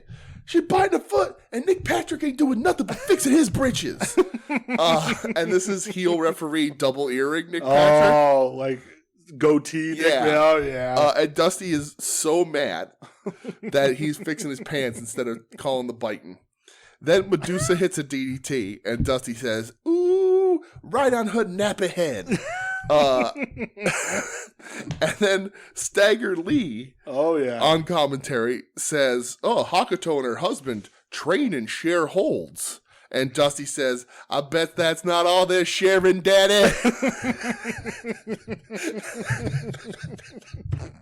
And we all know. We all know. Well, the famous story. The famous story. Where the two of them may or may not have woken up a whole hotel one night. Right. With their extracurricular activities. So Dusty goes, "I bet that's not all they're sharing, Daddy." It's so funny. Dusty on Cruiserweight commentary is amazing. Dusty on this was fantastic as well. Dusty's the best. The match is fine. Medusa looks like dog shit. Yeah, it's not but great. Hakuto gets the gear with the little oxygen mask thing. Dude, I always thought, even when I was a kid, I thought that was like the Yeah. craziest looking thing ever. Yeah. And she's a real badass, great fucking professional wrestler. So One of the best, to be honest. So you didn't watch the match after I this? did not. No. Okay, so I knew what it was. Okay. It was Liger versus Mysterio. Okay. Yeah. Liger wins. Yeah. I wanted to watch this because it's 1996 WCW, and your first 3 matches are all Japanese people. Right. winning. Yeah. Like, that's true. God, I miss that. Yeah. I miss WCW. Again, Just for like the crossover, Right, man. it's- Like, fuck, it was so Right, cool. once this all folds under, we'll start the mid card was the best card. The story of WCW's Cruiserweight division. Dude, the match is great. Yeah. It's like I watched it because they have the Rey Mysterio Elite in this gear. from this match. Oh yeah, the black and white split. Oh, okay, that's the from gear that he match. wears. Okay, yeah. that's and cool. they have that elite, and I have that elite. Yeah. So, yeah, great. It's a fun match though. Not as good as Dragon Malenko. No, but I know the match. It's good. It's really good, man. Yeah. So we'll go to 1988 Starrcade. True Grit, spelled with two T's. Two T's, right. What's up with the double letters? Starrcade with two R's. Fucking weird. True Grit with two T's. Coming to you live from the Norfolk Scope in Norfolk, Virginia. Yes. Which is wild because Raw just ran there like a couple weeks ago. That's funny. So that's crazy that building's still running wrestling. I love that. Yeah, that's awesome. So the main event of the show was for the NWA World Heavyweight title, and the title can change hands via DQ. Yes. Ric Flair. Yeah. Going up against Lex Luger. So Lex Luger's music, and this is the last year I think it was branded NWA. I think it's still NWA here. It's still NWA. Luger's music fucking rules here. Yeah. He goes through like 6 WCW musics. He had a lot of music. But his music here fucking rules. And on commentary, they comment on Lex Luger's physique and say that he's down 13 pounds from focusing on his diet. And I was like, you sons of bitches. Focusing on the diet, We know what that means. Sure. I like the cover up for it, though. It's a good reason. Yeah, right. Know? This is the sort of quintessential chicken shit Ric Flair match. He does it expertly in this match because I've never been a Luger fan. I'm not necessarily a Luger sucks guy. Yeah. But he never did it for me. Yeah. He always looked great. I remember my first Luger experience was the Narcissus. Yeah. As Bobby the Brain Heenan would say. The Narcissus. The Narcissus. That's my first ever Luger, and it's like, oh yeah, the dude looks like $1 million. But like by that time in WWF, he was even less a wrestler than he ever was. But he holds his own here. But the match is enhanced by Flair masterfully chicken shitting himself for 25 minutes. You know, I thought of this match. I thought of a conversation that you, Doug, and I had a couple weeks ago, where you were saying like, was Ric Flair really that good? Right. And this is a match where I'd point and go, yep. Yes. Sure was. In context of that conversation, we were talking about it, and like everybody knows Ric Flair. Everybody's seen everything Ric Flair. We watch Ric Flair all the fucking time. Sure. And Ric Flair, rightfully so, if you're talking best ever, he should be in your top 5. Yeah. But I was like, I'm fascinated by his opponents because we had watched him Harley. Yeah, well, we were talking about him and Harley. We were on At Odds, talking about him and Harley. Yeah. And I was like, I've seen Ric Flair my whole life. I'm more interested in what Harley Race brings to this match. I'm more interested in Flair's opponents that helped build Flair to the person that he becomes, right?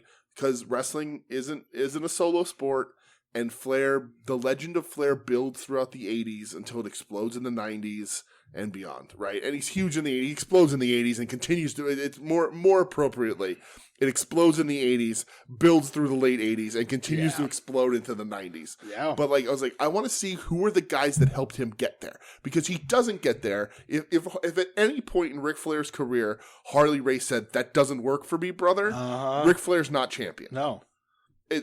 Ric Flair is not a man to stop Harley Race. You know, like, so I was like just saying, like, I was so much more interested in the guys that got Flair to the legend that Flair becomes. Yeah. And I wasn't saying that Flair wasn't good. I'm not saying that Flair wasn't his legend. I just sort of never looked at it from that angle. And watching this match, how good it is with a guy who, honestly couldn't shine Harley Race's boots. Yeah. Flair is just that fucking good, especially at this era. I think this is the sweet spot, right? The year after, he's having the greatest feud of all time with Terry Funk, and then 2 years, 3 years, he's in WWF doing that fucking run there as a real world's champion. And then he's back in WCW with a haircut and everything. He's, resting on his laurels a little bit. Fire me, I'm already fired. But not that he's not great, but like, this is Flair. This is prime. This is Flair. What is he, the green robe in this one? Like that olive green robe. Like, this is quality Flair. I love the fucking finish. Flair's working Luger's leg the whole time. Dude, so that's the thing. Like, I agree. I love this finish. Yeah, this finish is awesome. Luger has him up on the torture rack. The knee gives out, and like Flair flips and pins him. Yep. So fucking good, man. Puts his feet up on the ropes right over the referee's head. Finish, dude. It's perfectly timed. It's perfectly placed. And that was the thing, not to go back to World of Hurt. Oh, boy. The Lance Storm on that first episode when they're doing the lockup drills, everybody keeps getting out of the center of the ring, and he keeps moving them back. And like, no, you got to know where you are. And that's such an important fundamental. Yeah. And when you look at this finish doesn't work if Luger isn't aware of where he gets Flair up from the torture rack and does that couple of steps to show the crowd, hey, I got him up. You know, I have him coming. And just to turn at that right angle, this finish doesn't work if Flair's not perfectly positioned. If the ref's not perfectly under him so Flair can put the legs up over the top, like none of this works if not everybody's in perfect place. It is a great finish. And if I was AEW, I would be making a copy of this match and on any format you possibly could, all the formats, and just put them in a box, hand them to MJF, and say, fucking learn. This is why we're best friends, because I'm literally fucking sitting here thinking that. I was like, once you were done talking, I was like, this is a finish that Max could benefit from. Give him, like, it's such a, because you know the match is well known, right? But it's not like if you talk, hey, show me a Ric Flair match. This isn't going to be your go-to. You know, because people are going to see Luger. They'd rather see some of the other matches. Exactly. You're going to see Steamboat. You're going to see Macho. You're going to see Flair. You're Sting. You're going to see Stinger. You're going to see Harley. Yeah. Like you're going to see Dusty. You're not necessarily coming here. And like I would get a VHS, a fucking Laserdisc, a DVD, a fucking Blu-ray, a beta, fucking put it on audio cassette, burn it to a PSP fucking disc, mini disc. right? Anything, so that wherever Max is, whatever format he fucking has, he can put this shit in and watch, because this is what he needs to do, and this is what he's not going to do it as well. Nobody's probably going to ever do it as well. No, but this is what he needs to do. This is who he needs to be. This is the important chicken shit heel part. You got to do that. Yeah, and Flair is masterful at it. Yeah, if he would model like his run as a heel champ after like this type of Flair, it'd be great. Right. You know, it's just in ring, he'd be great. Right. And then he comes up against Eddie Kingston. Eddie Kingston brings out a guy dressed like MJF in the Burberry, takes off the jacket and reveals that MJF has a yellow stripe up his back. Perfect. I mean, hey, he's a coward. Eddie Kingston is yes. Maybe he'll be MJF's Terry Funk. It could be. I'm not saying MJF's ever going to get the Ric Flair levels, but but everybody can use Terry Funk. Yeah. So the last match from WCW Starrcade 92 Battle Bowl / the Lethal Lottery. Yeah. Coming to you live from the Omni in Atlanta, Georgia. Mm-hmm. The King of Cable Tournament Finals. Yes. Stinger versus Big Van Vader with Harley Race at his side. 7-time real world champion. One of my all-time favorite Vader looks with the do-rag. So, dude, this is my first note. So, we've gotten so many Vader action figures, right? Dude, we got the white cape. Where is it? We got the Japanese with the Mastodon. We got the red mask. We got the black Vader mask. time, We got Vader time. You know, we got the all black gear. We got the red with Vader time on it. We got the red maybe with a little bit of purple. I don't know if we ever made that one. No, never got the purple. Never got that Nope. one. But like you got Japanese Vader. You got different heads. You got whatever Vader you want, except for one. It's fucking do-rag Vader. The fact that they just reissued that Vader, like whatever. The Vader time one. The Vader time Legends one. No. We need do-rag Vader. If we can get War Bonnet Hogan or Desert Storm Hogan. We need do-rag Vader. Right? Did you see the video of Hogan? Somebody of Makina showing him the Desert Storm, and Hogan's like, "You didn't." Yeah, he was. He's like, "Really?" Yeah, and he's like, "Oh my god, so many crazy looks." He goes, "You know what though?" He goes, "You know, I have a lot of people like asking me about like me and my Japan days, and they want to figure that." And Makina's like, "I think we can make that work." Like the silver boots. But we need do-rag Vader. Absolutely. Make it a 2-pack, do-rag Vader with Harley, Manager Harley. With the tight, light curls. Yeah. Like the light blonde curls. This cigarette hanging out of his mouth with the ash real long. The ash real long. And I told that motherfucker.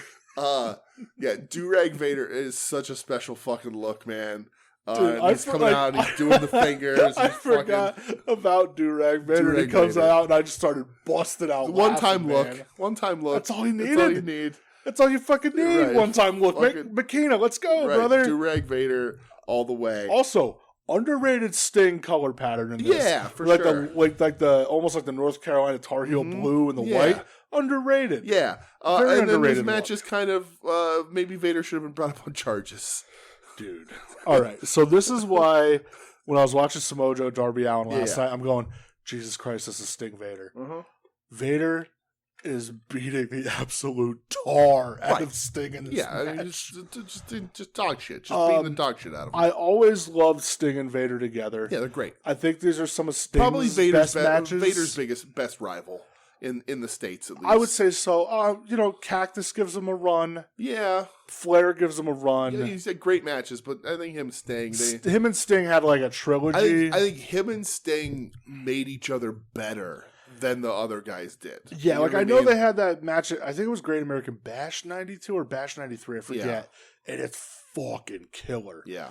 I always love these two as opponents, though. Yeah, for sure. I thought that they meshed so well. Sting was such a good like babyface fighting from underneath. Yeah. Vader, a legit monster. He had no choice but to fight underneath from against Vader. Dude, when I loved on commentary, I love Jesse on commentary too, because this is Jesse Ventura WCW, which is great. Right. And wearing a Malcolm X hat. Fuck yeah. I loved when Vader was just clubbering Sting in the corner and he's going, this is like Ali Joe Frazier, like he's just trying to get him to punch out. And Sting got him to punch out. And he got him to punch out, but then Vader got the upper hand again. Yeah. Right. And I loved the finish.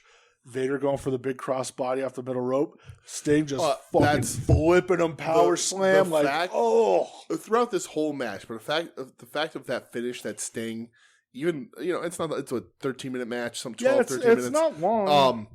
The fact that he's able to move 16 minutes. Move Vader around like he did is such a remarkable thing. And of course Vader's not moving around unless Vader wants to move.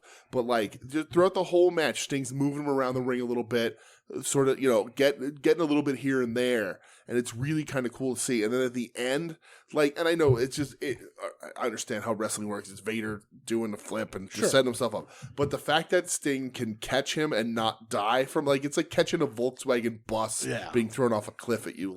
And just the catch and turn, because it's tight. There's not space there. It's, they do it. He steps up. He's not afraid of it.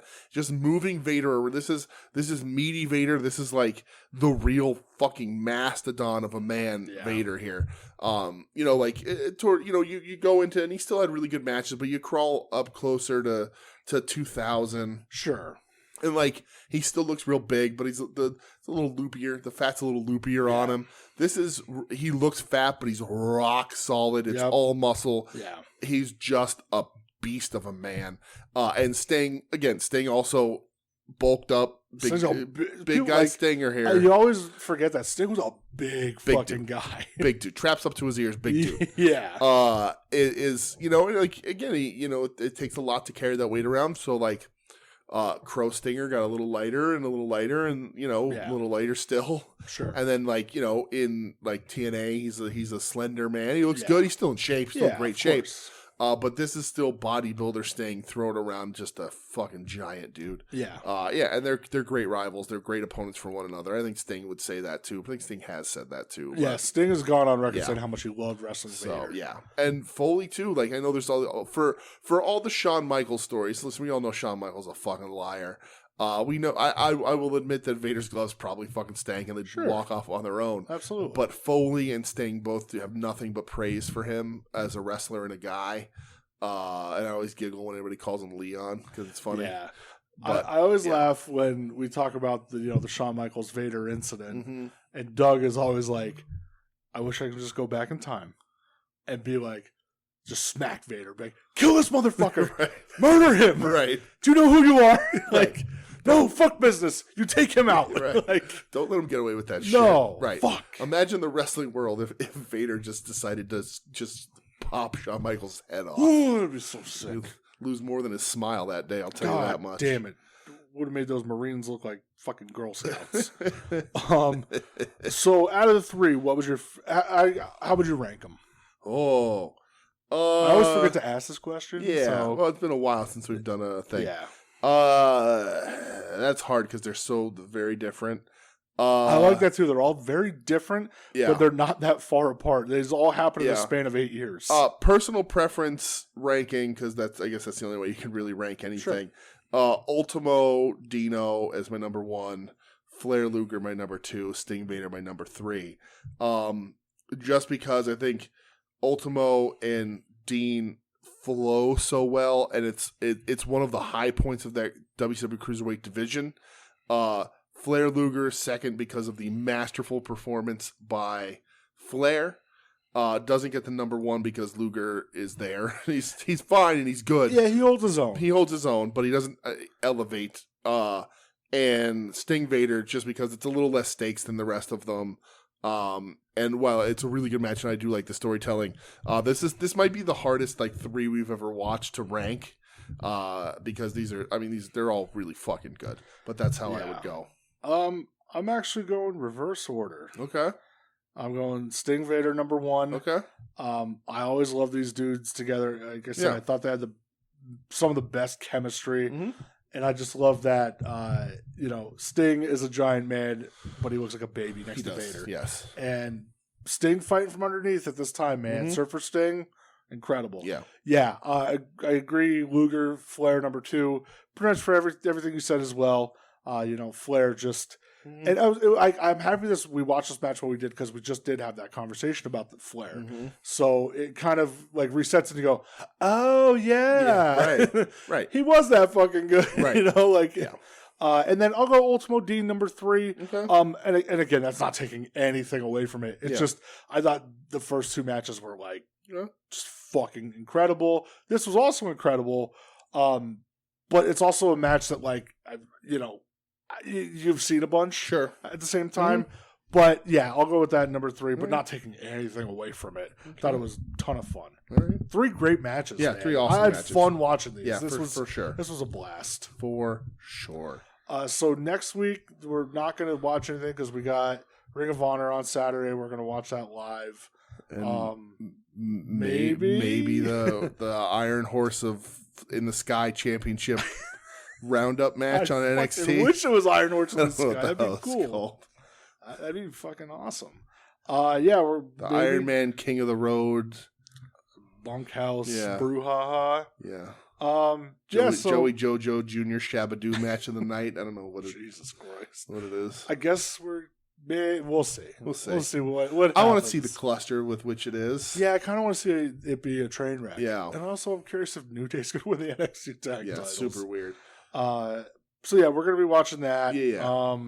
Really the schedule coming up, I don't want to, jump ahead and plan out the rest of the year, but only a couple weeks left. We have 3 shows after this, and the 29th, I feel it's just going to be more of a year in review show. We'll do the year in review. Not going to be unless something major happens during that week, but other than that, fun stuff. We may get a watch list or 2 in here in between. See what we're doing. We'll see how it's going. Yeah. But yeah, I don't know. Did you buy anything this week? I tried to buy something this week, and was I don't want to say turned away, but I'm not going to reveal what it is because it's a secret. But I'll pick it back up because it's something that I need to get. You got turned away? Yeah. But you can't ever find out about it, so don't worry about it. God damn. No, I bought that Beta Ray Bill Marvel Select, which is awesome, but nothing wrestling related that I know of. Did LVA see tickets? Was that 2 weeks ago? That's a while ago. That was a while ago. Yeah. Then time's flying by. Yeah, for sure, man. No, I don't believe I bought anything. So I bought the Storm Collectibles Minoru Suzuki that went up. Bought the standard version. Yes, the jacked up Liver King Minoru Suzuki. Fuck yeah. Hey, listen, go watch him in Noah. He was a little bit of a chunky boy. He wasn't that big. He wasn't that beefed up. He was a chunky boy. Listen, it's an action figure. That's what they're supposed to look. He didn't have Brian Cage veins popping out of his legs. Maybe he should. Maybe. So I bought that. I bought the standard version just because Yeah. I want the classic Minoru Suzuki look. Right. Maybe one day get the chase. I always liked him with the white gear, but if it's Suzuki, I just kind of, Yeah. want the standard right now. That's how I was with when I bought the Storm Collectibles Liger. I bought the one of him like in the classic gear, and then I have one of him in the all black gear too. But I want to get this one out of the way first, and then maybe down the road we'll see what happens. But I think it's cool that Storm Collectibles is putting it out. Yeah, it's cool. It's good. I hope they get to do other things. I know that they rumored I with need Muda. I need a Muda. People were like, everybody commenting was like, "This is great. Where the fuck is Muda?" Right. You know, like everybody wants a Muda. Well, because you had all those Ligers, and granted, you can still buy those Ligers in every fucking sale. Yeah. But like the Ligers got a little like, oh, when did he wear this? Or he never wore this. Yeah. At the end, it just got too... You do classic, you do 80s, 90s Muda. You do the red paint with the black. You do the white paint with the red. Yeah. And you can even do a green as a variant, or the powder blue, or an NW. You probably couldn't get the rights for the NWO logo on his face. No. But you do any of those, You want to give me orange tights Kejimudo? Right. You want to give me bald... Right, Kejimudo, All Japan Mudo, 2000 All Japan Mudo, and then you do Spider Muda, and then Spider Muda has the original mask, and then all those other masks that are match specific that you can pinpoint. Pirate Muda, right? Or you can just Darth Maul Muda, just do a Spider Muda that has all a bunch of different heads, or do a couple different that each one comes with a variant head. Do something. But there is, Jason X Muda. Like, do all this kind of stuff. The money's right there. I would buy probably at least one of every era. Maybe get the rights and do the Triple Crown at full size. Yeah. But like, I would for damn sure buy a red face, regular old school Muda. I would definitely buy the 2000s Kejimudo, Spider Muda, and I would probably buy a Spider Muda. I would skip the orange tights Mudo. I'd have to. Not that it's not great, but sure, I understand. But I would buy it if they put the little bald spot that he was getting on the back. That'd be fun. And Dark Carnival Muda. The most important The most important one, yes. That's what we had to explain to Doug. That's right. The most important version of Muda. The most important version of Muda wasn't even the Dark Carnival. Yeah, there's a ton of things that could happen with Storm Collectibles. So get on the fucking ball. Right. And what the fuck's going on with the AEW line? People are saying they're disappearing, and we talked a couple weeks ago behind the scenes about how Power doesn't really promote it anymore. Yeah, I just think it's... We saw a lot of cooling it off a little bit. Yeah, I think we saw a lot of figures they hadn't made. Yeah, and I think they just need to clear out the stock. I think when you walk into stores like our store, who rarely gets AEW, is still getting Archer figures and shit. I think the stock needs to get cleared out. Yeah, I think probably somebody like Ringside was like, "Listen, we want to carry your shit, but we got a warehouse full." Of fucking red velvets. I was gonna say of Penelope Ford. There's also a lot of Chuck E. Cheese and Trents. All that stuff is still sitting there. And the other thing too is I think they have to slow release dates because who on their roster hasn't got a figure that will sell a figure? Yep. Not a ton. And me getting robbed of a fucking CM Punk Ring of Honor figure really chaps my ass. Right. So we saw the announcements. We saw some prototypes. We saw some stuff that haven't been released. But I think they need to reshuffle and sort of work on their distribution and get these figures out there because it's been quiet for longer. For I think it's just a readjustment, not like a donezo kind of thing. No, I don't either. But we'll see. We shall see. That's all I got, man. That's it? Yeah. All right, let's get the hell out of here. This has been We Need Wrestling. You can find us online at We Need Wrestling on Twitter and Instagram. And Hive, which I haven't signed into in 2 weeks. Is it still a thing? I'm sure it is. We Need Wrestling at gmail.com if you want to message the show. We are a proud member of the Soon to Be Named Network at STBN Network on Twitter, soon to be named network.com, soon to be named network.tumblr.com. Plethora of shows. You can find our other show, Wings on Wings, where we record, where we watch the 90s sitcom Wings and record our discussion about the episode while eating chicken wings with various hot sauces. You can find Long Box Heroes, Long Box Heroes After Dark, Hit My Music, Final Wrestling Place, At Odds with Wrestling, Puzzle Warriors 3. Everybody else has a whole list of people. Rest in peace eventually to Pod Van Dam, apparently. Ed swears it's really going away.